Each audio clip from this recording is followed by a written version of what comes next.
P. Diddy matching outfits picture goes viral after Meek Mill comes up in this lawsuit, right? You got this lawsuit where this dude is suing P. Diddy and people been going through it. He brought, I believe, a Young Miami name came up in it, like about her cousin, doing some things. It's a lot.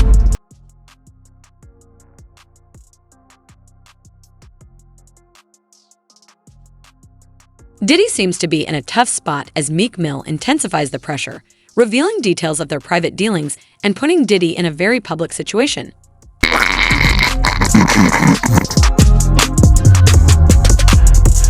If a bear in the woods, does it make a smell?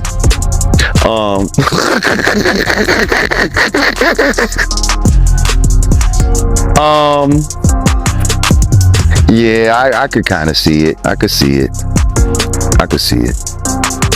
And it's like before the internet and all that shit existed. You see what I'm saying?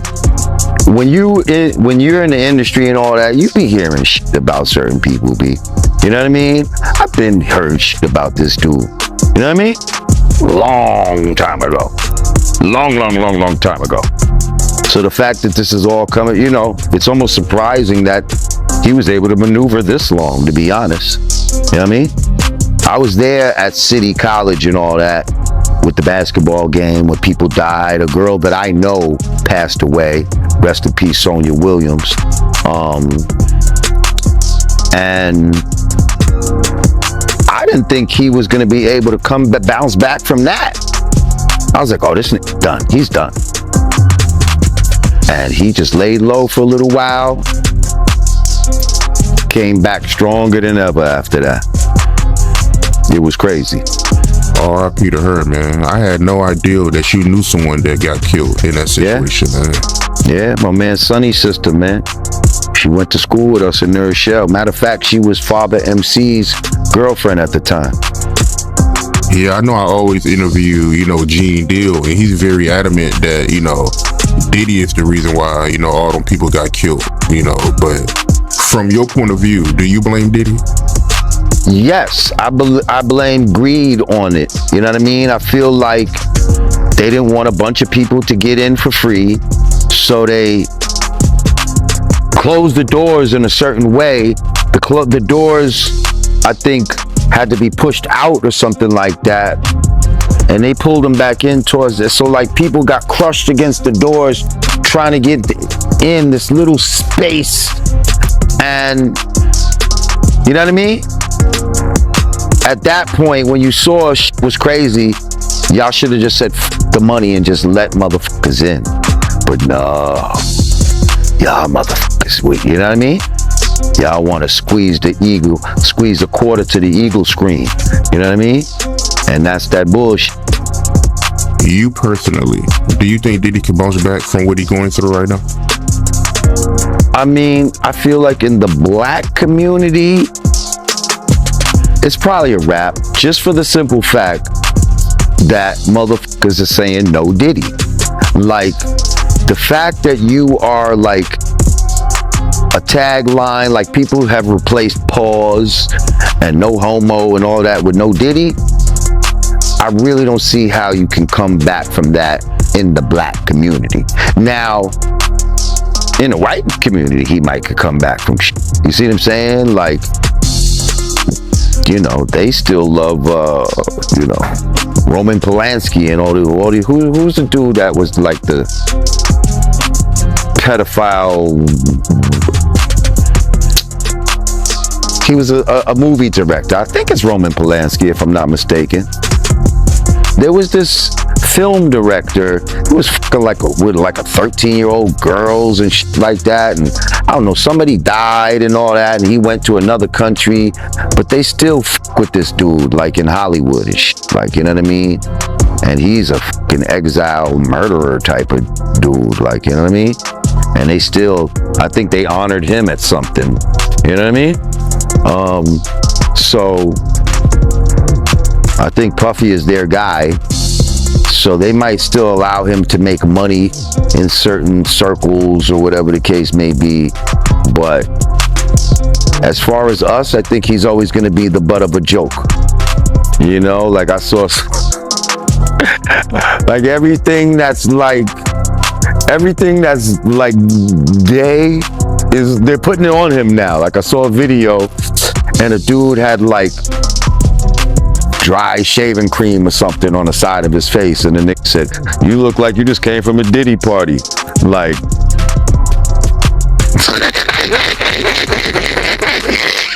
like, how do you bounce back off of that? Like, I don't think you can. Like, you know what I mean? But if he does, and I don't see how, but we live in a crazy world. We live in a crazy world. Some people say he might, if he was just to come out and be like, you know what, I am gay and da-da-da-da-da, that might be one of his saving graces, because now that community will embrace him and bring him in. You know what I mean? It's evident that Diddy is under pressure. Where there's smoke, there's often fire. You know, Little Roy, he alleges that, you know, Diddy, he'll put his hands on him. But, you know, when he'll put his hands on him, he'll disguise it as horseplay. But he felt like Diddy was trying to groom him, in a sense. Well, with the horseplay situation, I used to see him do that with certain women. You understand? When he was mad, upset, or he was too old for this, but he would do that play fighting shit. You understand? So I can imagine him play fighting with Lil Rod, because, you know, a lot of people could say what they want to say about Diddy. You know, he got a knuckle game. He will fight you. You know what I'm saying? You his size, you understand something like that? Around your size, something like that, he would fight you. He had a knuckle game. He wasn't that dude that, like, people try to say he was some old scared ass nigga. Nah, he would fight you.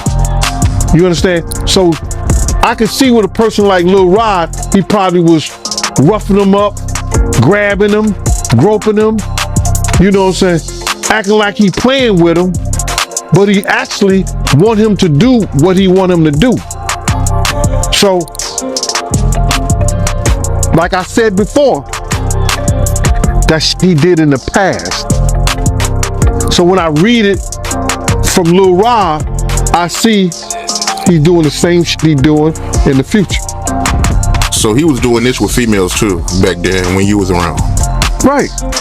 That's how him and Kim got into the fight, and he, you know, play fight. He used to play fight with the pillows, like the pillow fight, that dumb shit like that. You know, that's kid shit to me. But if that's the way they do, that's the way they do. You understand? He used to do it with Kim all the time. So the horseplay was his way of grooming you, in a sense. Well, that grooming, that's some new shit. You know what I'm saying? We didn't call that, we didn't call it grooming back then. That his horseplay was a way of letting you know I could really hurt you if I wanted to. You get it? I could really hurt you. And that's what that kid probably felt. Yo, why he doing me like that? Oh, he just playing with you. No, he was letting you know, if I turn this up, I could really hurt you. And that was his way of trying to get you to be submissive to him. Right. He's letting you know. He's putting in your mind. Listen here, bro. He's trying to put in his mind, we're playing now, but if I really want to turn this shit up on you, it's on. You ain't got no wins. So that kid is feeling, yo, listen here. In his mind, if you read the documents, in his mind, he was so scared that when he went to other people in the camp and said, why did he treat me? Why did he doing this and doing that? They said, oh, he just playing with you because he love you. He like you. He was, no, he was trying to put that, instill that fear in you that he had in you. And he won. Yeah, that does make sense, man. And me looking at this lawsuit, he's also, you know, alleging that he met Cuban Gooding Jr. through Diddy on Diddy Yacht. And it even got to a point where he started touching him on his, you know, upper inner thigh near his groin, according to him. Did you see the picture? Nah, I didn't get to see it, but oh my God. Yo, listen to me, man. I don't know if it was what they call it when you take two pictures and they put it together, and stuff like that. What they call it when they put the pictures together and it don't belong together, but they put it together. Whatever. Side by side. Yeah, whatever they call that. Cuban Gooding Jr. was so close to that man. I would thought that was his lady. That's how close he was to him. And then his hands all on his leg and everything. It was crazy, bro. I don't even believe that. So when you see Cuban Gooding fighting a case here in New York, when he said the girl was saying that he was groping her and everything like that, I'm glad they didn't show that picture at his trial. Because he would have been guilty. That's how close he was to that kid, man. So you seeing on pictures, do you believe his claims? Yeah, I believe his claims. Somebody put something in Cuban Gooding Jr. ear that this was fresh meat, or see can you break him, or see can you do something? Because don't no other man be that close. Speculation regarding Diddy's sexuality has been increasing online, with news stories popping up one after another. Yeah, it was a couple records. I don't really remember the exact records though. How did they come about though? Him reaching out to you for you to write for him? I did that early in my career when I first signed with Rockefeller. It was a little bidding war. Yeah, I got the call from Puff, and me, him, and Nas was going to do a record together. Then I wound up staying at the studio doing a couple records. That's news to me, man. So he was trying to sign you to Bad Boy. Yeah. Yeah, that's news right there, yeah. Yeah, I could have been that Bad Boy. I could have been with Rough Riders. Couple spots. Why didn't you sign a Bad Boy? I was already committed to Rockefeller. I ain't signed no contract yet, but it was already done. When you look back in hindsight, do you regret it? Being signed to Rockefeller? Yeah. Hell no. No, I don't regret that at all. So when you look back at your career, knowing that you could have been at Bad Boy or Rough Riders, you still go back, you would still sign. You listen to that question you just asked me. Bad Boy or Rough Riders? Maybe Rough Riders. But right now, in hindsight, looking at things, nah. Right. Nah. Nah. I feel you, man. I feel you. But I gotta ask you, man. I gotta ask you this. How you feel about the situation Diddy going through right now? Man. It's wild. You know, y'all got that game pause. They stopped saying pause and now it's no Diddy. That's a bad joint. That's bad. Man, no Diddy. Have you ever been to his parties? Not one. Not one. Not one. Ever. Yo, have you heard about him though? Yeah. Yeah, you hear about them parties? Nah, that wasn't for me. No, sir. What you hear about him? Same thing. Meek Mill stated that after the raid, Diddy left town, instructing his kids that it was to toughen them up by witnessing it. But let's be honest, that wasn't the real reason. Diddy wanted a quick escape, and bringing his kids would have attracted too much attention. Security about how they removed a whole lot of electronics from Diddy house. You heard about that? Bruh, they rich. They're gonna have a lot of electronics. They're gonna have a lot of laptops. They're gonna have a lot of computer stuff around there. A lot of times, people gotta be smart. you cannot hide anything on no laptop. So if they was that dumb to put any videos or anything on any of those type of electronics, you understand, it's gonna come to the forefront. Now, what they're looking for, because it was going on the premises of sex trafficking, they're looking for pictures of girls that may appear to be underage in a sexual context, like they in a sexual act. That's what they're looking for. So now they're gonna go through all those devices. If somebody got any kind of weird fetishes that they got little kids or little girls or something like that in any kind of pictures or any kind of photos that they took out of there, then unless that individual was in the picture, who do you charge? Because the houses wasn't in his name. They was in companies' names that they could say all people had all kinds of access to them. Unless somebody testify that that's Diddy's room, nobody goes in that room but him. You understand what I'm saying? That's when they get the help to come in, the maid to come in. You understand? Or the people who work there. Yo, where's Mr. Combs' room? Oh, that's Mr. Combs' room. You understand what I'm saying? That's Mr. Combs' room. He only want anybody allowed in that room. Yo, not unless Mr. Combs is there.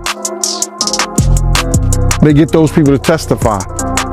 But when they got a big ass mansion like that belongs to studios or Bad Boy Films and his daughter and stuff like that, they charge the person who the house is in their name. Would he be the type of person to let his daughters know take those type of crimes? We'll see. Yeah, that would be messed up if he let his kids take the charges. But they also reporting that, Homeland Security, when they raided Diddy, they was looking for the footage that Diddy was using to blackmail celebrities. How do you feel about that? Well, you got to look at this. They looking for anything. It's not just Lil Rob lawsuit to blackmail stuff like they can't do that. They said that it was for, they went in there on the premises that it was for sex trafficking and underage minors in there. So now, if everything is being taped and he's taping people doing this and they find it in their house, they got to bring the tapes back to him. They got to make sure that he's the one walking around with the video camera. If he's, you understand what I'm saying? They got to prove that. And then they got to have people to come in and say that he did that. They saw him with the video camera, like Lil Rob said. He used to tape him on the phone and all that stuff like that. Maybe he had burnouts or something like that. We don't know. But when they do that raid, they ain't just looking for pictures. Whatever they find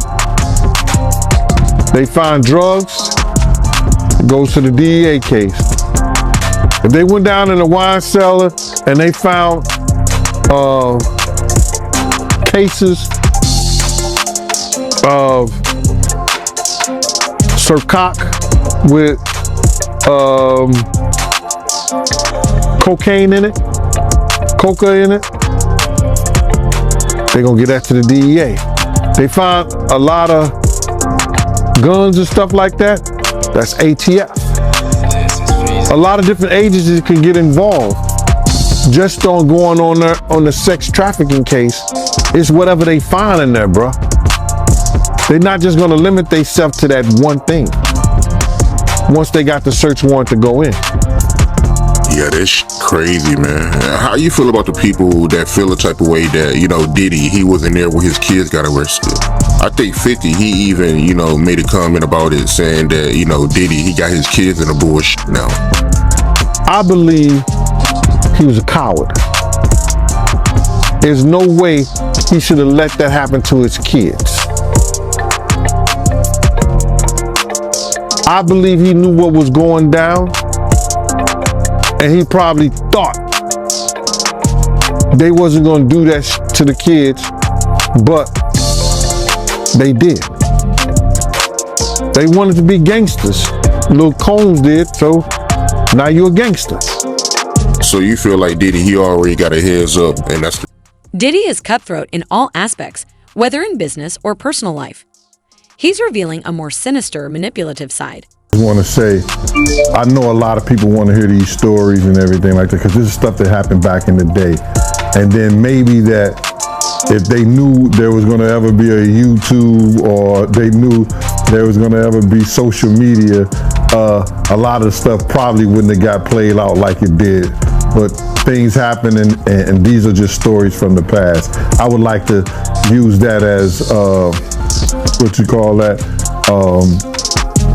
just to clear the facts up what's going on. But it all started, we was in Atlanta. And this story starts when I'm with Puff, and he's in exotic bookstores, and he's doing shopping. Right, he's shopping, getting his stuff and everything like that. So, this is the first time I was ever in an exotic bookstore with Puff. So, I'm giving him his space. He's taking things off the shelves and stuff like that, because they gave him a brown paper bag. When they gave him a brown paper bag, he was just putting stuff in there.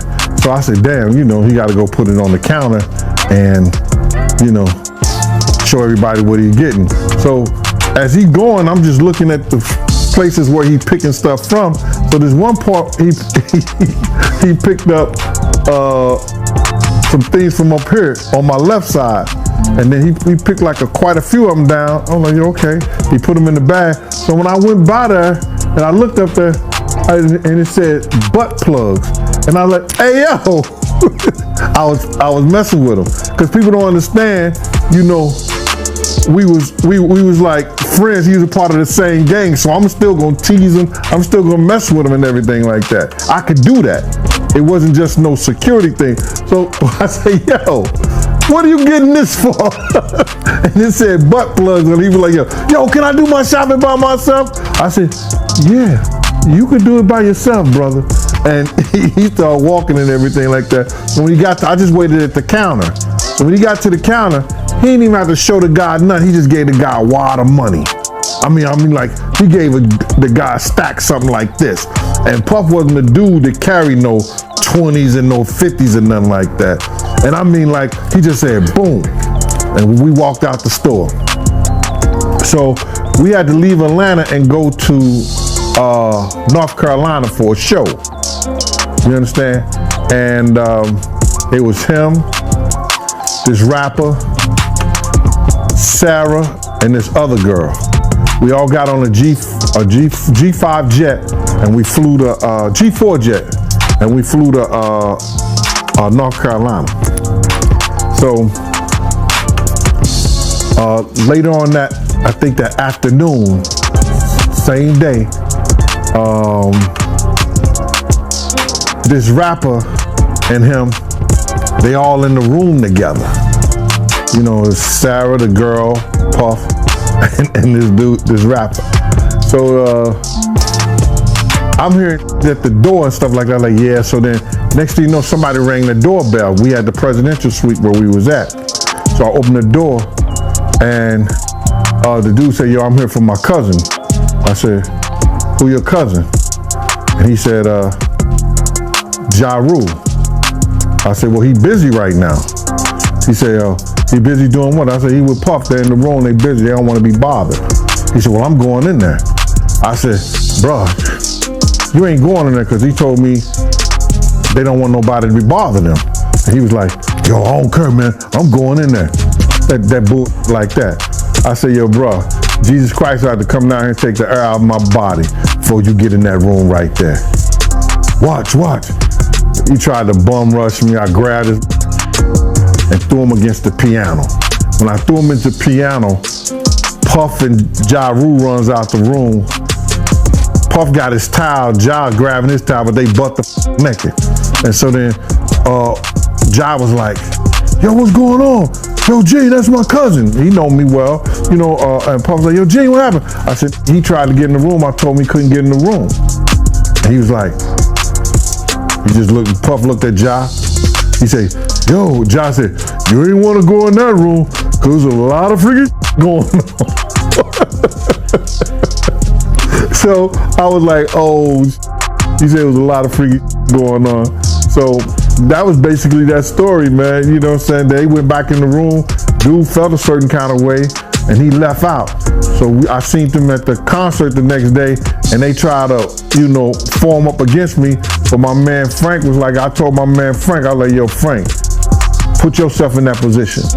Somebody trying to get in the room, and Ja told you don't let nobody get in the room. What would you do? Now, y'all can do whatever y'all want to do, man, but I ain't taking no losses. He said, yo, you good, and that was it. Bro, when Ja said, you don't want to come up in there, a lot of freaky stuff is going on. You got to use your mind. What they was doing with those butt plugs. It's not just Meek Mill. Busher is also in the limelight, facing rumors about his sexuality. And a lot of people, they don't know about the history between Mace and Diddy. Let the people know how Diddy did him dirty, if you don't mind. From what I know, I think that Diddy wasn't teaching Mace the business. You understand? He was using Mace as other artists to write rhymes on other people, write songs on other people's albums, on his album, and taking their talents and stealing their publishing on different albums and different records. Prime example, Mace wrote that Bad Boy joint. I ain't even see him at the premiere because I believe Diddy owned most of the publishing on that, which ended up being a big record that went over to movies. I think Mace was upset the fact that when he learned the business, he saw how Diddy had robbed him. He had took the glory for the albums, the music, and all the records that he had did.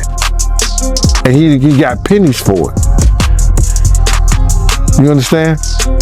8,000 here, 10,000 there. You understand? When the record go platinum, Diddy's getting 200,000-300,000 and only gave him pennies for writing a song, getting points on publishing that he didn't even deserve. So Mace learning the business and knowing the business, it led him to be upset. Diddy was teaching him wrong. Like Diddy was teaching him not to even speak to people, brother. You understand what I'm saying? Nation come up in there, yo, what's up? How you doing? He had that Harlem smile. You know what I mean? Like he happy, he's shining. Cause he had a lot of jewels that the other artists didn't have. He used to come up in the studios, he used to come places fly. Diddy tell him, yo, you ain't gonna never be famous cause you always speaking to people. Let them speak to you. I seen Mace stop speaking to people. When I told him, man, don't listen to that nigga with that old dumb shit. Be you. But he found out after Big died and Puff left his ass out in California. He knew only Puff was for self. So Mace and them didn't have what these kids have now with the internet, with the YouTubes, to learn the business themselves or listen to somebody teach them the business and stuff to watch out for. it was word of mouth, or somebody sitting you down, or you hiring a lawyer back then to teach you what you're supposed to know by representing you. So Mace has every right to be upset with Diddy, because Diddy really stole his legacy in the music. See, what you gotta understand this is that a lot of those kids learned the business after they signed their contracts. They learned the business after they was in the business for 3 or 4 years. So now, when they learned the business and they was doing, sitting right there, writing a whole record, a whole song, right? And Diddy was like, yeah. Here, take this, take that. Give them 10,000 for that one song that they wrote. And that song goes platinum 2 or 3 times. And he get the 25% for being the writer on that, because they wrote the song and gave it to him. And he's on as the publisher, as the writer. You understand what I'm saying? He's getting a percentage of the writing that was done, and all he gave was 10,000. They learned later in the business that they was do that publishing. He shouldn't have got the percentage that he got on there, because he gave them 10,000, 5,000, 8,000 for writing it. So now they learned the business late. And when they learned the business, they seen how wrong that he was doing them. Even though the music people want you to say, well, we're taking a chance, we're taking a thing. Yo, listen to me, man. You wouldn't be there if you think that you wasn't talented and they could sell records off you and using your talents. They've seen enough people to come through. So you writing all those hits and you not getting the money from them. Meek Mill's close connection with Diddy is quite an odd pairing. It just doesn't seem to make sense. He had sex with Usher. And when you look at the lawsuit, even though they got Usher's name redacted, you could tell who it is because they described him as the guy that performed at the Super Bowl. Right. So, I mean, we all know who that is, but how you feel about that, man? Well, I mentioned that earlier, that he said about Stevie J. The Usher part, that's a touchy situation, man. You know what I'm saying? Because I had a certain feeling and I felt a certain way when Usher got on Shay Shay, and I don't mean to mention other people's platforms, but he got on Shay Shay and he mentioned how great and how good Puff taught him and everything. You know what I'm saying? About the business, right?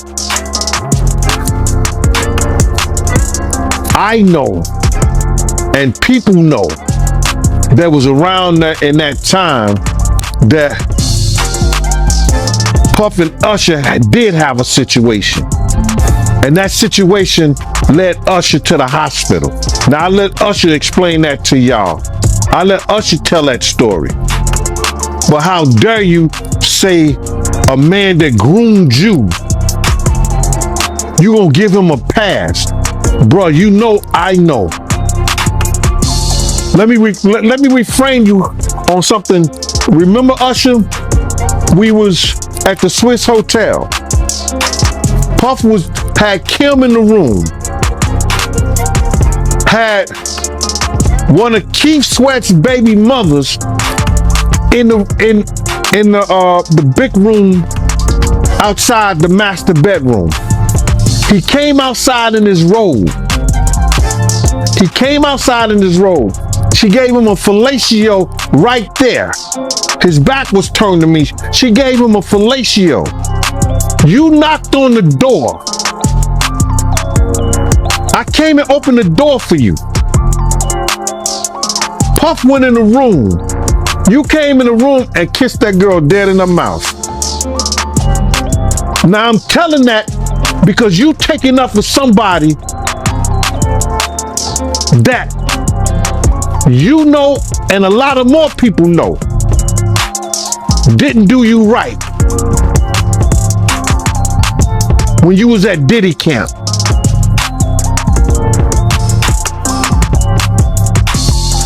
Y'all put it together. And what you mean by Diddy count? Remember? He was on one of the talk shows. The white guy with the curly hair. What's his name? The white guy with the curly hair. And he said, yo, would you send your son to Diddy camp? And Usher said, no. Ask him why he won't send him to Diddy camp. But yet and still you praise him. Damn, man, and you said that, I know you can't go into detail, but you said that it was a situation where Diddy sent him to the hospital? Let Usher explain that to you. Let Usher mama explain that to you.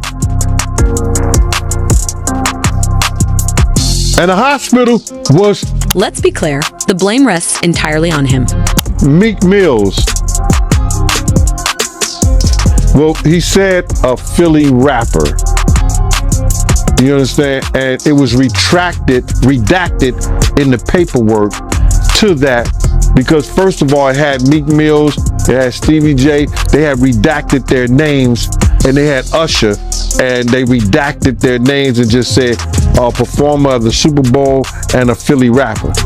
Everybody kind of knew back in the day that Meek Mills and Puff was a little too friendly.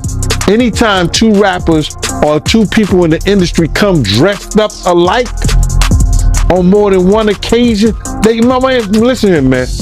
My dudes in Philly, I got some real strong dudes in Philly. They don't play that shit.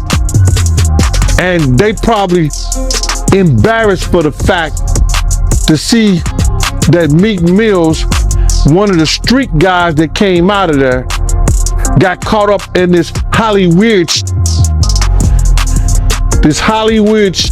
whereas that he's dressing the same he dressing like Diddy, hugged up with Diddy.